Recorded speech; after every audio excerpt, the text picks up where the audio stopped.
Building কনস্ট্রাকশনের পক্ষ থেকে আপনাদের সবাইকে সালাম। আসসালামু আলাইকুম।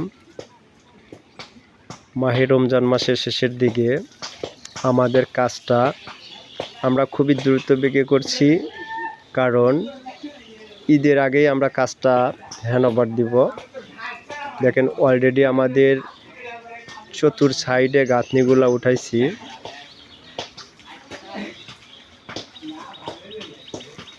চতুর সাইডের কাজগুলো হয়ে গেছে। সামনের সাইডটা আছে আমাদের, ওখানে ছাদ হবে। ছাদের পরে কাজটা ক্লিয়ার দেব। আজকে দেখেন অলরেডি এখানে আমরা গাঁথনি দিয়ে গাঁথনির উপরে লিংটন করছি ভাই। যদিও কাজে ভুল হয়ে থাকে, কেননা আমাদের করতেই হবে, মালিকের অর্ডার। শেষ পর্যায়ে বাধ্যতামূলক আমরা এইভাবে ঢালাই দিচ্ছি। তো আমার কাজগুলো কেমন হয়েছে অবশ্যই কমেন্টে বলবেন। আর কাজগুলো যদি ভালো লেগে থাকে আপনারা অবশ্যই লাইক কমেন্ট করে যাবেন। আমরা কাজটা করছি অনেক সুন্দর দৃশ্যের মধ্যে, দেখেন। তো যাই হোক, অবশ্যই আমার পাশে থাকবেন। আমার সালাম রইল। আসসালামু আলাইকুম।